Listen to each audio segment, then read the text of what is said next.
Ladies and gentlemen, it's the time you've all been waiting for. Yes, it's the latest edition of the James Whale Radio Show.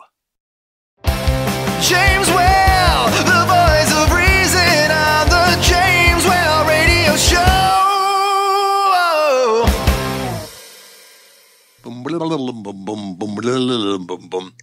Hello. Glad you could join us. Welcome to the program. James Whale here with you throughout the world. Of course, this is my world-dominating radio show. Here we are talking about the things that are happening in my world and your world. And, do you know, it'd be great to talk about things happening in other worlds as well, wouldn't it?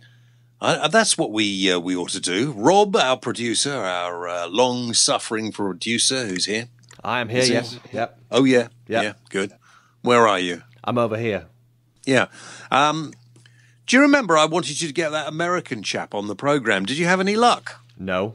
What American chap? We've loads of American chaps. Yeah, no, I know. The one who runs the radio program, which is called, I've forgotten now. I gave you all the information. I said, get him on. You did? I've sent emails. I can't remember the name of him either. You can't remember his name? No. Oh, goodness only. What is it? There's another guy called Art Bell who does a rather interesting radio program you might look for as well. But this guy, I've forgotten, the bloke who does the conspiracy theories. I'm writing an Art Bell down. Infowars.com. That's the one, right, yep. Isn't it? Yeah, that's it. Yeah. Well, haven't you got him on yet? I've got lots to do. I've emailed him once. Do you want me to email him again? Every day until you get him on. Okay. That's the way we do it, all right? All right. Now, welcome to the program, ladies and gentlemen. I wonder if you'd be interested in going back in time. If I said I had a time machine, would you like to go in it? Definitely. Yeah, well, come with me now, back 20 years ago, maybe even more, to the studios of Yorkshire Television in Leeds. 10 seconds to on air. 10 seconds. Okay, we are on air. Are we? Yeah. I want to win. Well, a lot of people think you're arrogant. Yes, we're all arrogant. I mean, if you're not arrogant, you can't work in the media. I mean, I don't like this false niceness. Think of Bob Monkhouse, and the first thing you want to do is go and throw up. The James Whale Radio Show. I couldn't really do anything else. I failed as a male model. I couldn't make enough money as an actor. And when the radio station started up in the early 70s, it seemed like a good idea. It was a sort of a logical progression to all the other things that I'd been doing. The television show, the late-night TV show, which we rather sarcastically called the radio show, got me known, if you like. But I've been doing a late-night radio show in different parts of the country since about 74. Why is the show so different to so many other chat shows? Well, I suppose the easiest answer is because I'm so marvellous and so wonderful and so understated. The reason it's successful or it's different is because I try to be as normal as possible. There has to be a certain amount of projection, a certain amount of acting on radio, television, or whatever you do. But I try to say the things that I actually think, rather than the contrived questions that other people put, or the gushy niceness that you get on so many television programs. Let's take some calls. Jim from London. Hello, Jim. Hello, James. Hi. I'd like to say I've actually got 2 pit bulls at home and bought any. Very nice. You see, now that's interesting, because that shows you the kind of mentality of somebody who probably does own a dog like that. Now, when I was down at Roger's place, the dog was great because it was looked after by a vet, not a screaming lunatic lowlife. I was interviewing this guy, and you see, it's like everybody else. They want to try and be dangerous, so they think being dangerous is being a bit silly, and he was just being difficult. And then when I wanted to change tack, go on and talk to somebody else, he very rudely kept butting in. I can't remember exactly what happened, but he had a pal with him, and his pal put me in a headlock. And well, I'm not the sort of person you put in a headlock, and so I dealt with him. I dealt with him in a fairly restrained way as well. I don't know what happened to him afterwards, but I think he was still walking. But the guy was pretending to be, I think, a real socialist and caring person. And then when I said, but you're a millionaire a few times over now, aren't you? He got really upset. I don't know why. I'd be quite pleased to be a millionaire a few times over. I don't know about you. Okay, let's talk about bimbos then now. What a bimbo. What a bimbo. James Whale, the most famous man on planet Earth. My latest idea was to have a woman wearing dungarees T-shirt, a ban the bomb sign, and facial hair that got longer every 5 minutes as you went through the programme.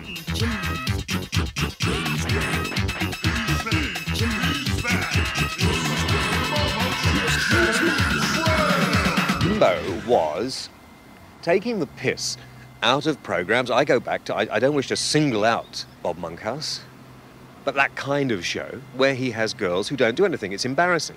He has girls who I'm sure are probably better able to present the bloody programme than he is, coming on, prancing around, being stupid. I was doing it for that reason. Now, some people may not have but I think the majority of people realise that. And the same reason when I had someone on called Waylettes, and people who watch the programme regularly know that. It's a couple who've read things in the newspapers or seen photographs of me leaving Stringfellows in London with a couple of blondes on my arm. That's just a hobby, not to be confused with a job. In fact, when I think about it, we've had more male nudity on the show than female nudity, as on tonight's show you will probably see if you stick around. I enjoyed that.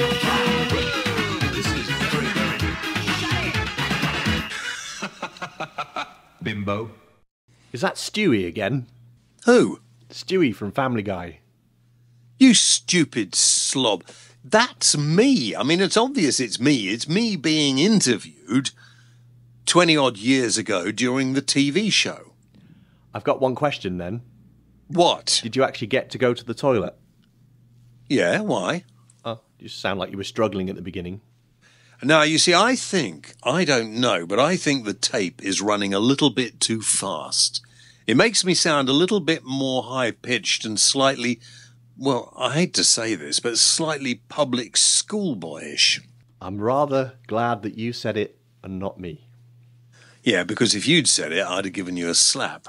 But I don't think that really sounded like me, do you?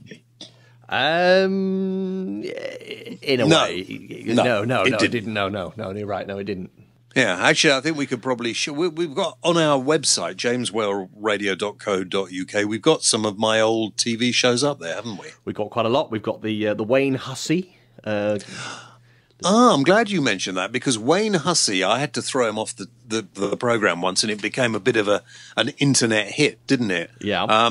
He's going to be a guest on the show in a couple of weeks' time. Oh, really? Yeah, on this show, in a couple of weeks' time, he's going to be here. Should we take his shoes off him before he comes in the building? Well, you know, when he threw his shoes, do you think he realised that was a sort of a Middle Eastern insult, isn't it, if you take your shoes off and throw them? It is, yes. I don't think he did. I don't know, but maybe he was just starting a trend, and maybe that's where it became famous. That's from. Possible, yeah. Yeah, just had a thought. Oh, I'm yawning, I'm sorry. I've had a very busy day. Well, you know, get up, do the breakfast show, come back here, talk to you. That's nice. Yeah, very nice. Yeah. Very nice, very busy. Do a bit of Sky on a Sunday morning. I saw you on the BBC on Sunday. Did you? Did you enjoy that? On the TV, yeah. I thought, well, he's on telly again. My wife said, why did you dress up like Harry Hill? I said, I don't think I look like Harry Hill. Did you think I looked like Harry Hill? You've got a thing with collars. What do you mean I've got a thing with collars? I only have a thing with collars. Well, you have this unique style with collars, a bit like Harry Hill. Oh, bollocks. Absolute bollocks. Of course not. Okay. Of course not. Well, actually, listen, one of the guys on there, Dominic Nutt, we're going to have on the show and talk about, in fact, we could go to that now, actually. We put that out on Facebook earlier on this week about aid workers and conflict zones. And now, of course, we're far more involved in conflict in the Middle East again. I thought it'd be good to talk to him and see his thoughts. And we did ask the question, should they be there? Those are charity workers, aid workers in conflict zones. Do they make the situation any better, or do they make it worse? What are your thoughts? And there have been a large number of them, I'm glad to say. John Leslie Gammon says aid workers do a great job, but it's very dangerous for them. And I personally think they should pull out through danger. And of course, they give themselves to the terrorists to become public human shills. Eileen Joy says they're nice people trying to help, but really, it's not worth the risk anymore, sadly. And Sandy says, your point on television on Sunday was 100% accurate, James. There's a lot of people didn't agree with us, Sandy. That's all I can tell you. Phil Barron says, aren't the charity workers there because no one else is doing anything? They should be commended on risking their own safety to help innocent families in conflict zones. Compassion and caring beyond what the average person on this thread would even comprehend. Yeah, but the question, Phil, is, are they doing any good? Does the aid get where it is needed? Is it just prolonging people's rather sad and very tragic lives, or does it do any good? Diane says, if they're prepared to go into a war zone, well, that's a choice. And if they feel achievement, then that's a good thing. So quite a lot of stuff. Some more maybe a little bit later. Shall we go to an advert? Yep, we'll do that, and then we'll get Dominic. Yeah. Then shall we talk to Dominic Nutt? We'll get him on the phone, yeah. Do you think that's a good idea? Mm-hmm. As the producer, would you be in agreement with that? As the producer, I would agree with anything that you say. Ah, good. Well, I'm sitting here in my house at the moment, looking out of the window, and it's a beautiful, beautiful blue sky that I can see. What's it like where you are? The sky's blue. There's Yes. bits of white fluffy bits in it, though. Yes, no, I've got some of those white fluffy bits here. I wonder what it's like where everybody else. You know, the thing about a show like this, which can be heard anywhere, at the moment, some people are looking out of their windows and thinking it's dark. I can't see anything. That's very true. Yeah, well, it's half the planet. It's going to be dark. Or if they listened to this show yesterday, which is impossible, it would have been wet. Well, that's a very good point too. Depending, though, upon where you were, because in some parts of the planet, it wasn't wet yesterday. That's also very true. If you were listening in the middle of the Sahara Desert, it may just have been sandy. It would definitely be sandy. Yeah, exactly. Yeah. Right, so shall we carry on? We'll put that advert in now. Well, that's what I wanted you to do, yeah. Okay, well, I'll put it in now then. Good, get on with it. Thank you. Would you like a free audiobook? Our friends at Audible are giving everybody a free audiobook just by going to the James Whale Radio Show website, jameswhaleradio.co.uk. All you need to do is click on the Audible link, register, and you'll get your free audiobook. It's a bit like a book club, and remember, you can leave at any time and you still get to keep your free audiobook. So what are you waiting for? Just head over to the James Whale Radio Show website, jameswhaleradio.co.uk, and click on that Audible link now. So there we are. Don't forget, check out Audible at the front page of our website, jameswhaleradio.co.uk. Now, let me introduce you to, I think, a fascinating guy, interesting man who did used to be an aid worker and is still involved, Mr. Dominic Nutt. Dominic, hello. Hi, James. Dominic, if it's not too much trouble to start this off with, just go through your thoughts that you told us on the programme on Sunday morning about sending aid into areas of conflict. Well, in the end, my simple line was that I support sending aid into conflict zones. And I know that all the points that you raised and will raise now are important. And there's many arguments against sending aid into dangerous zones and sending people in with the aid, because the key thing is that the aid goes with someone. And that's a risk. But in the end, having worked in conflict zones myself, I still support the idea of sending food and medicine and shelter in to people who are victims of someone else's war that's raging around them. Do you not think my point on Sunday morning and my point now is that, yes, I mean, I don't want to see people dying and starving to death, and I don't want to see children lying in filth as we see on television. But are we not just prolonging this by helping out? Are we not sort of prolonging the conflict? So my short answer is no, I don't think we are. But when you said that on the BBC and I was listening, it did strike a chord, because I know there have been cases. You're absolutely right to raise it, because there's been cases in the past, and I think back to the Biafran War in Nigeria all those decades ago, where aid workers were inadvertently supporting the bad guys. And I look at what was happening after Rwanda, when all the refugees were going into Democratic Republic of the Congo. And again, aid workers were aware of it, but they knew that the bad guys, the people who'd been committing genocide, were also taking their food. So the point you raised is a good one. I disagree with it, but it's very simple to disagree with it. The reality is, it's a very complicated argument. All right. I mean, I disagree with the premise myself, but I'm just wondering whether or not, if we continue to do this and we put people in these, or allow, it's not putting people in there. The government, of course, are not doing it, but individuals, NGOs are going in there quite often against government recommendations and putting themselves in a situation of danger, sometimes allowing themselves to be caught and then used as bargaining tools, and quite often even going back to what you were talking about in Biafra all those years ago, the aid, the money, the food, whatever else is being taken in, quite often gets into the wrong hands, the hands of the people who are perpetrating this.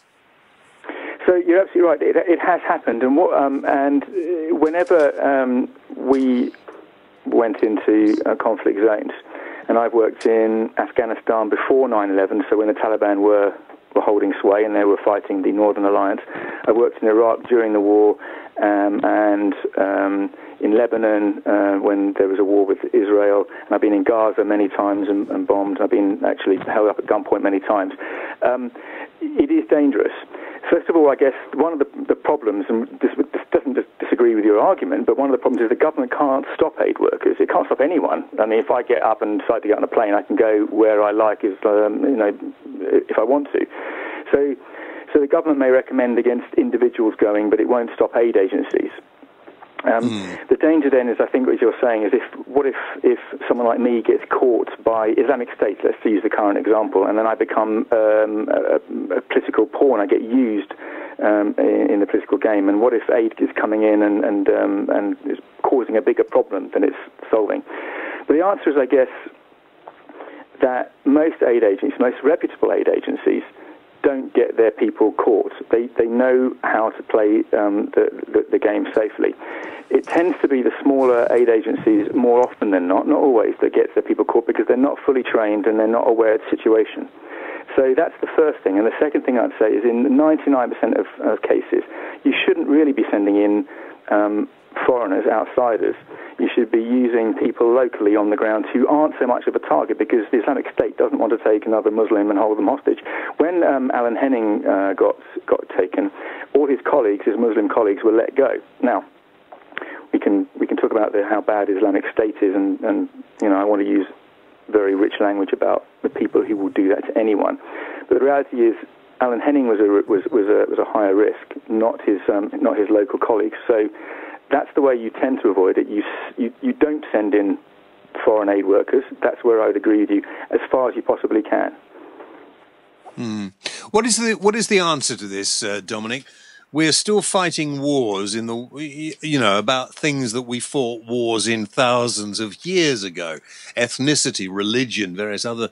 Why in the 21st century, Dominic? Why are we still behaving like this? It's a really good question, and I was thinking before I started speaking to you about, in our lifetimes, I don't think there's ever been peace in the Middle East. In fact, I don't think there's been peace in the Middle East since probably before the Crusades. You're absolutely right, and there's a bit of us that kind of thinks we're very sophisticated and everyone knows that peace is the way forward and war is stupid and all of that. It continues. I suspect it's just the human condition, and that's what we do, and it's awful. But given that, and that's why I say in the end, we know that there will always be war. So the idea of prolonging it with one bit by bringing aid in is probably, in the great scheme of things, not, forgive me for saying it so bluntly, it's probably not relevant, because it's going to happen anyway. And our choice in the end is, do we walk away from that baby that's dying and whose mother's just had her head blown off by a bomb? Do we walk away and say, I don't want to prolong the war, so I'm going to let that baby die, or do I look after the baby? Now, I'm being super emotive, I know that. But that is the choice that aid workers face now. We know war's going to happen. Do we walk away, or do we do something? It's a fait accompli, in other words, that mankind, because of the condition, because of the way we are, we're conditioned to fight. It does feel like that. I mean, I guess many of us, I suspect that in your youth and in mine, I've occasionally, I won't speak for you, but I've occasionally kind of wanted to fling my fist at someone in a pub. I haven't done it, as it happens. I've always avoided fighting. Too much of a coward. But I guess, I look at my relatives around me and my friends who've joined the army. There must be something in us that actually just wants to do that. And given that's the case, if it is the case, then I guess the best we can do is deal with it. I guess it's like being a doctor, isn't it? A doctor who deals with another person who's just taken a drugs overdose. You can say, well, bad old you shouldn't have done it. I'm a doctor, but I'm not going to help. Or you say, well, there we go, I've got to do something, even though it's your fault. I blame it all on, well, I suppose it could be testosterone or various other things that get us going. Now, Dale has just contacted us on Facebook, Dominic, and he says, speaking from his experience in the Democratic Republic of Congo, he says he thinks a lot of NGOs send out poorly trained and ill-informed volunteers and send them into fairly dangerous situations. And the whole thing still appears, he says, to be very blasé. And often the volunteers get caught up in the whole romance and camaraderie and forget the danger that surrounds them. What do you think about that? I think Dale is right. I would say, first of all, there's probably a generalisation. But I think in that generalisation, Dale has hit the nail on the head. After the tsunami, I worked in Sri Lanka for a bit, and my wife was a journalist, but she was in Indonesia. And we used to, the reputable aid agencies, I'm talking about the big ones we know, Oxfam, Save the Children, Christian Aid, Action Aid, the Red Cross, all of those. We used to talk about briefcase NGOs, briefcase charities, people who just thought, I want to do something. And out of the goodness of their heart and a desire to help, people would just turn up and start bimbling around, trying to sort things out. And in the end, what you do is you take up local resources, you're buying water, so the price of water goes up because you need it for yourself. You're giving out food or money or whatever it is indiscriminately and randomly. I remember, for example, after tsunami, we found out that a lot of the fishing industry been destroyed. As you imagine, a huge wave crushes all the boats. But there were NGOs going around buying people new boats, people who never fished in their lives before, and others who'd ended up with 2 or 3 boats. Now, I'm giving these examples. Most aid is mostly given very well by the reputable aid agencies. It's not perfect. It can't be. It's a disaster. Of course it can't be. But there are many out of the goodness of their heart who will start trying to help, and they will kind of get in the way. It won't be coordinated, it won't be targeted, and they'll be putting themselves in danger. The biggest killer, of course, of aid workers in the developing world is road traffic accidents, because the roads are so bad and the driving's so bad, and people speed around. So ironically, it's not being shot by a long way or being held hostage, it's road accidents. But that's still part of the whole danger thing. If you're not used to travelling on an African road in the bush or across Somalia, as I've done, then you don't know what a minefield looks like. You don't know where. It's all those things. It's experience, training, and that comes with it. You have to be able to do that and have to be trained. All right, Dominic, thank you very much for that. Let's talk a bit more about some of the other things you do, because you are not actually a professional aid worker, are you? Not anymore. I used to be for about 10 years, but no, I do communications, international communications. For some aid organisations as well as other. Yeah, so I do. At the moment, I'm working with site savers who are trying to stop people going blind and doing operations on people who have gone blind in the developing world, particularly Malawi is the place I'm working with them at the moment, and they're doing great work. That's one of my jobs. Yeah. And you're working with Maurice Saatchi, aren't you, Lord Saatchi, as well at the moment? What are you doing for him? Yes, I'm working with Maurice Saatchi, the advertising guru who set up M&C Saatchi and then moved on, set up Saatchi and Saatchi and then moved on to M&C Saatchi. And so I'm working with him, and he's a great guy. I really enjoy working with him. And what are you actually doing with him?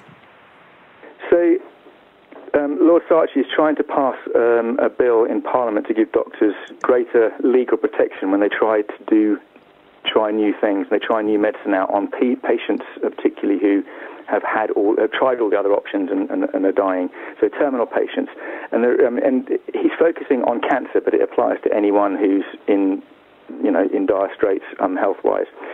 About 4 years ago, his wife, the author Josephine Hart, died of ovarian cancer. She was diagnosed one Christmas and died in the July, a few months later. And Lord Saatchi was so distraught, and still is. He said, "Well, why is this? Is it the case that people are still dying of these cancers? And why has there been no improvement in some cancers? Not all, but in some cancers for about 40 years." And one of the reasons he discovered, having spoken to lots of very expert international doctors, was that in this world of medical negligence and suing doctors for getting things wrong, which they do occasionally, doctors are becoming more and more defensive. And so they weren't willing to try new things. Even when a patient was dying, they would not try something new, just one last chance, one last hope. So he wanted to give them legal protection to allow them to try new things. So if a doctor wants to try something new, and maybe it's an untested drug or a drug that's used for one illness and he wants to use it on another, he can do that if, under this law, if it gets through, if the patient agrees and other doctors who are experts also agree. So you have to have a belt and braces. There has to be consent all round. And if the doctor gets that consent, he can try something new. And there's a recent example, if I may, just to carry on. We know about the Ebola case. It's sweeping across Africa. And recently the World Health Organization said there's this untested drug. People are dying. There's no cure. You can go and use this untested drug because you've got nothing to lose. And that's exactly what this bill will do in this country. It will give doctors legal protection to try something new when everything else has been tried and has failed.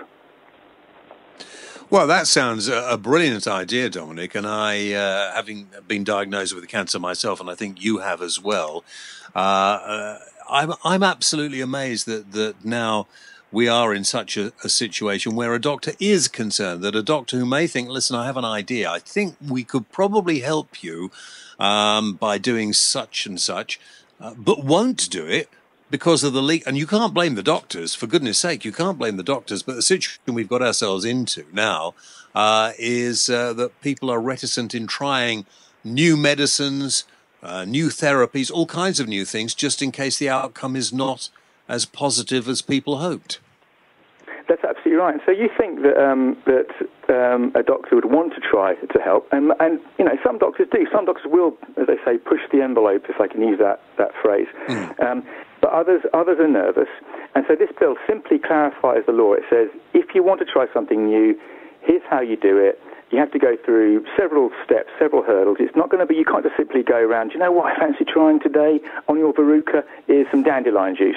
It has to be someone who the risk assessment is that you're going to die and we're going to try something new. And many patients, there's two patients in particular I'm thinking of now as I'm talking to you, who've been supporting and campaigning for us, and they both died this week. And it's cancer is killing us, it's horrible. So they've been saying, just try it on me, and even if it doesn't work, which, hell's bells, I'm dying, so, I've got nothing to lose, but if it doesn't work, at least you can find out that it didn't work and discount it for the next patient, so we can at least learn something.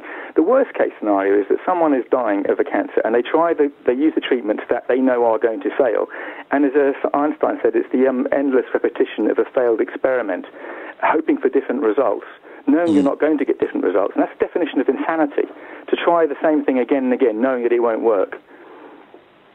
Dominic, I hope the bill gets passed. It sounds like something that will really free up quite a lot of medicine in this country, and I'm hoping someone's going to come up with a good idea as to how we can actually stop conflict all over the world, particularly in the Middle East, but everywhere else as well. Because quite frankly, you know, people all want the same things. They just want to get on with their lives. They want to provide for their family. They want to be able to relax, and yet we still continue in this way. You're absolutely right, and you know, thank you so much for your kind words on the medical innovation bill on Morris Archie, and thank you so much also for that discussion on war. I wish I had the answers, but I don't. Good to talk, Dominic. Thank you very much. Thank you, James. Now there we are. That was Dominic, and we'll keep in touch with Dominic. Interesting things that are happening in his world. I think it's time for music, old chap. What do you think? Yeah, I think so. Break it up a bit. Yeah. Yep. Yeah, break it up a bit. I was going to talk about Ed Miliband and the Labour Party conference back a few days ago. What did you think of his speech? Did you enjoy it? Yes, you didn't see it, did you? I loved it. Yeah, it was great. Ed you didn't see it, and you don't take any interest in politics. I don't even know who Ed Miliband is. You don't know who Ed Miliband is? I've heard the name Miliband. Has he got a brother who's famous? Oh, dear, oh, dear. Look, Ed Miliband could, well, probably won't be. Ed Miliband could be the next Prime Minister of the United Kingdom. Yeah, but that's not saying much. Anyone could be the next Prime Minister. Well, no, you're going to have to get yourself elected into a... Well, I suppose you could be, to be honest. Yeah, I suppose you could. Yeah, well, maybe you could be. Maybe you could be. What? What? You're being silly now. You're trying to cover your embarrassment because you didn't know who he was with just being a fool. I mean, can you name me half a dozen members of Parliament? There's well, Tony Blair. Go on. Tony Blair. Yeah. Tony Blair isn't a member of Parliament, no. Okay. Margaret Thatcher is dead, sadly, but no, she's was a member, but no longer. Ted Heath. Oh, for good! You've no idea, have you? Really, absolutely no idea. Look, I tell you what. I'm going to play a piece of Boris. What? I know Boris. What? Boris Johnson. You broke up then. You got so excited. Boris Johnson. Yeah. Is he a member of Parliament? No. Oh, I thought he was. Oh, for goodness sake! He's the mayor, isn't he? What? He's the mayor, isn't he? Or is that Ken Livingstone? No. Boris Johnson is the mayor of London. Yeah. That's right. That doesn't make him a member of Parliament. Well, it's the same sort of thing, isn't it? Oh, for goodness sake, what sort of country have we become? Here's a bit of music from Matinee and Missing Pieces of a Jigsaw, which, by the way, you certainly are.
side.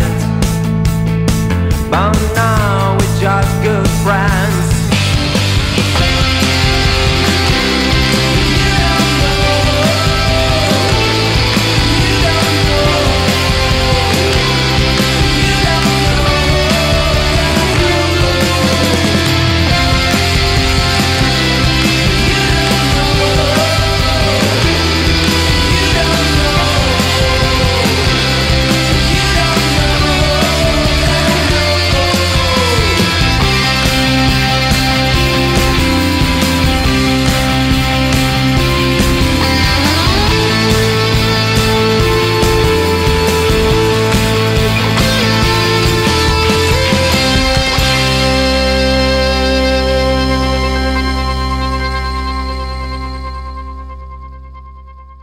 There we are, Matinee, and they're an East London four-piece indie band. Quite like that, actually. Quite like that. The track will be available on iTunes soon. Not now, but it will be soon. Watch this space, and we will let you know. Have you ever been to the jameswhaleradio.co.uk shop? Are you asking me?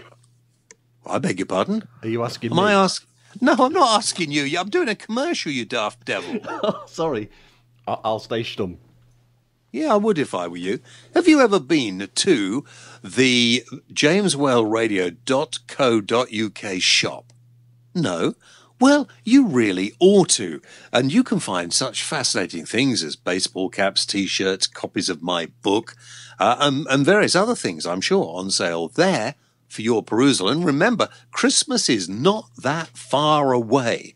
So why not take a little browse in the jameswhaleradio.co.uk shop. Just go to our website, jameswhaleradio.co.uk/shop, and you can see it all. In fact, some of those T-shirts are very, very nice. Can I talk now? Yeah, go on, what? I saw somebody tweeting a T-shirt the other day. Yeah, so did I. Oh, it was very fetching. I must get one. Can you get me one in black? In black, what size? Well, I'm not going to tell you on the air, am I? Oh, damn. You know, but my size. Yeah. Okay. My size. Here's a question I wanted to ask the nation. Is now the right time for a new king? Well, you know, we're talking about the possibility of an English parliament. And personally, I can't understand why we haven't got an English parliament. We'll talk about that as well. But why not possibly a king? A new king. King James, perchance? Oh, well, it sounds quite nice. Has a ring, doesn't it? You know. Quite a lot of people, I noticed on Facebook I mentioned it, and quite a lot of people seem to think it's a good idea. Really? Yeah, Sonia Simpson said it's time for a new king, and I'd make a great one. Stephen Addison, the old git, he says I would do as a king. Rob Atkinson. Oh, no, Rob Atkinson says, wouldn't you be King James the Third? I mean third. Oh, ho, ho, ho, ho. Oh, how funny. How very, very funny. I'm splitting my sides. Don't do that. No, it'd be a messy thing to do. Let's talk about this English Parliament. It didn't actually feature much in the Labour Party conference, did it? No, it didn't. No, in fact, they didn't talk about it at all. And I'm wondering whether or not, after the Scots have decided they are obviously going to stay with the Union, as I thought they probably would, I wonder whether or not it's time for us in England to decide whether we want to continue to stay with the Union. I wonder. I mean, do we want to have... Stranger things have happened. You know, they never thought that the Scottish nationalists would be running Scotland as they are now and forcing through a vote on Scottish independence. I wonder if, we could kick them all out and just be English. Mind you, I'm half Welsh, wherever that leave me. On the border. Yeah, on the border. Steve Matthews, by the way. Hello, Steve. He said it'll undermine the union. Don't do it. No, okay. Stuart, he said we should have a referendum to decide if we still want the Scottish to be part of the union. Oh, dear. I seem to be opening up a few old wounds. David Gock, England should have a vote on independence as well. David Joyce makes no difference. They're all liars anyway. Sandy Bannatyne says, yes, definitely. As a Scot living in England, we should have no say in each other's governments, just like some overpaid, unvoted, for greedy arse in Brussels shouldn't have a say in either of them. Did you type these out? I did not type that out. No, I'm glad to hear it. Right. Susan Harris says it will mean that Labour will lose 40 seats and will be left with a Tory government for a long time. This will mean the end of the NHS and welfare system. Gas, electric, water, housing costs will go through the roof. No way do I want a Tory government for any longer than the next election. Too high a price to pay for an English parliament, says Susan Harris. Susan, have you forgotten the 13 years under Labour when we were as unhappy as we are now? Maybe you had, or maybe you thought, like a lot of people, that Tony Blair was really a Conservative just posing as a Labour Prime Minister. I don't know. It's an interesting thought. But surely we ought to have, if they have a say, if there's a particular group of politicians who say, or have their say on what happens in Scotland, Wales and Northern Ireland, surely that should be the same for England. You know, we should have a parliament for, maybe what we do is we devolve some of the power to the county councils in England, and that they have more power to decide where they spend the money than the Westminster government. Maybe that's the way to go. I don't think we want any more politicians. I think it would be a case of perhaps the Welsh and the Scottish and the Northern Irish politicians not being allowed a say on anything that pertains only to England. That would be better, wouldn't it? That makes more sense. Of course, because I said it. That's why it makes sense, old buddy. I mean, you know, that's the only thing you need to do. Yeah. What was I going to say next? I've forgotten now. Another read. Another read? What sort of read? I don't know. Ooh. Pick another person. I don't know. What? You want me to pick another? What are you talking about? What are you talking about? I'm just saying. Do you want to read another comment now? No, I don't really. No, I thought I'd just say, you know, what am I? I'd lost my place in the running order, and I thought I'd say, what am I doing next? And you just, I mean, that's ridiculous. Absolutely ridiculous. I try and get you involved in conversations about politics, and you just don't know where to go, do you? Well, you mentioned another MP that I've heard of, Tony Blair. I've heard of him. Tony Blair is not now an MP, and you mentioned him before, and I told you he's not. Now, let's talk about something completely different. The government have recently just released the findings of their happiness survey. Did you know that? I do now. How happy are you? And by their happiness survey, I don't know what that proved, to be quite honest. It was conducted by the government, who thought we were reasonably happy. And sometimes I am reasonably happy, to be honest with you. I can vouch for that. He's definitely been happy once or twice since I've known him. Yeah, and other times I'm not particularly happy. But here's the thing I'm thinking. What else can these stupid politicians waste our bloody money on? I mean, what good is a survey of whether we are happy or not, really? Well, what is the point of it? Well, I suppose if we're sad, they might do something about it. Of course they won't do anything about it. And over the next we've had the Labour Party conference, we're going to have a UKIP conference, we're going to have the Lib Dems conference, we're going to have the Tory conference, and I can guarantee that we'll probably have the Green Party conference, although I think they do that at a different time of year.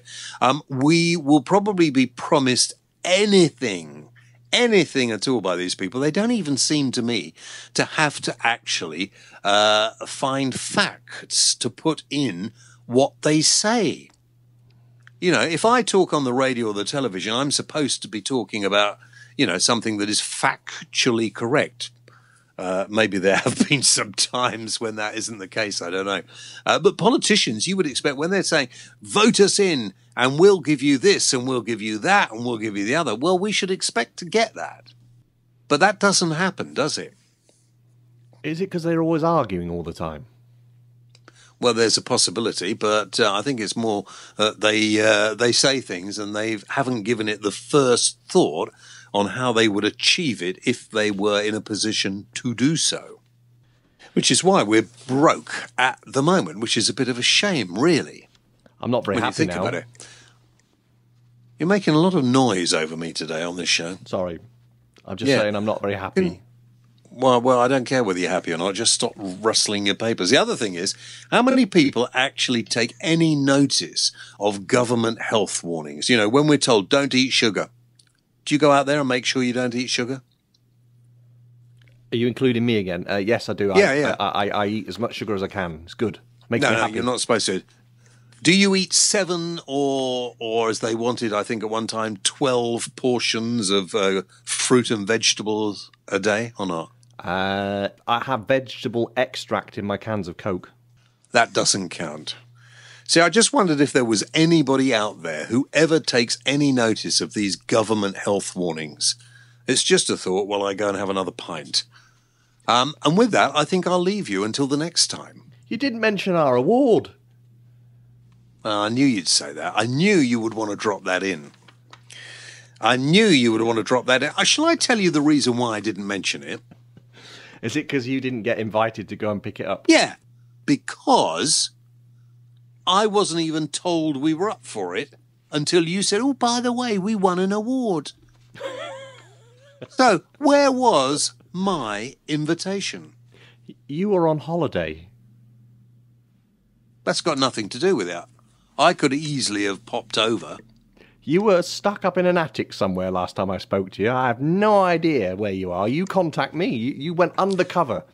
Deep cover. Yeah, you went dark. Yeah, deep cover. Yeah, well, I'm back now. And I think, actually, if I'd known, I might have put that operation off for a short time. Well, we won anyway. Yeah, what did we win? Best new business. This radio programme? Yes. Well, it's not much of a business. We haven't made much money out of it yet. Well, we need more people to buy more T-shirts and cups and mugs and things. And books and stuff like that. Yes, and just, you know, if you really like listening to it, send us a £5. No, it's a best new business idea based on IT, because it's the National IT Awards we won the award in. Ah, well, that's nice. And can we see this somewhere or not? Yeah, they filmed it, and I'll obviously be there. Oh, really? You will obviously be there. Yeah. I'm not sure that I want people actually seeing what you really look like. Okay. Can I just say thank you to Paul and Sonia Cabbage from the Cabbage. It's Cabbage. No, it's not. It's not. It looks like cabbage. It's cabbage. All right, from the Target Components team for their generosity and support on the day. Yeah. Thank you so much for my invitation. You can go next year. Might not be up for an award, though. But you might not be up for an award next year. You know, maybe next year I'll come and host the awards. Well, that's the way it should go. If you're not on holiday, that is. Well, if I know in time, I won't be, will I? You were away for 2 weeks. What can I do? You could have told me a long time before, because you must have had some idea. I didn't think we'd win. No. I bet you paid for it, didn't you? Well, I paid the petrol to get there, to collect it. You didn't bribe anyone? Which can we take out of the company petty cash? No, because you went there for a jolly. Free beer, free food. Yeah, well, no, in fact, when I think about it, you ought to be paying me for being able to go and get it. How much do you want? I don't know, but I bet you had a rare... Did you get a holiday? Did you get a night in a hotel there as well? Oh, yeah, really nice suite as well. A suite? Yeah. Where did you go for this award? Oh, Leeds somewhere. You wouldn't have heard They don't have suites in hotels in Leeds. We were in one of them swanky De Vere hotels. It was really nice. Did you take your wife? No, I went on my own. Really? Yeah.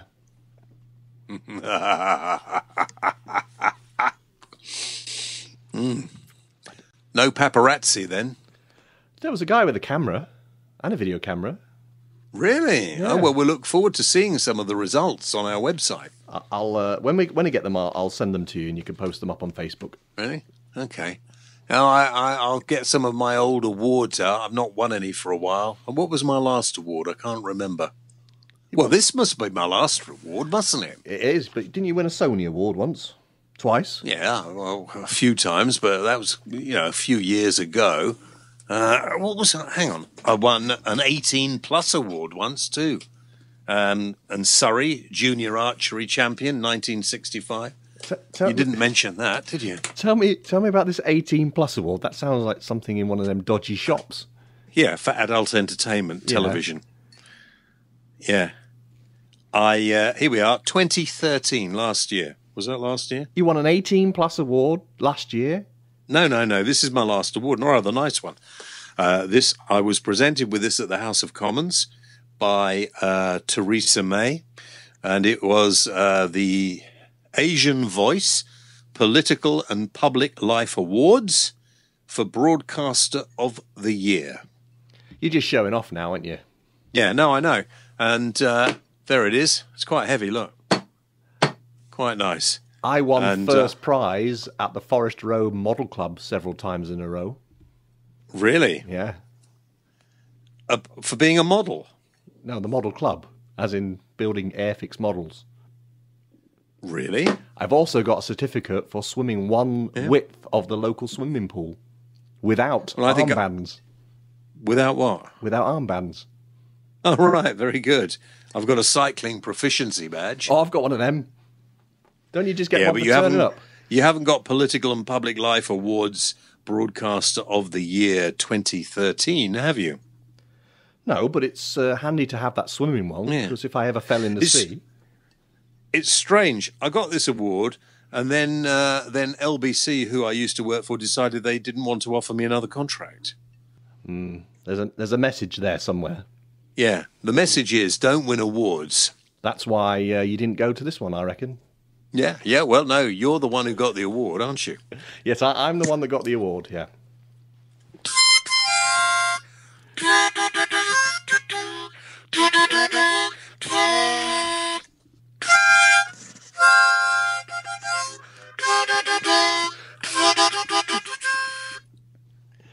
Well, we're not going to win an award next year, that's all I can say. On that note, I think I'll bid you goodbye and see you next time. James Well, the voice of reason on the James Well Radio Show.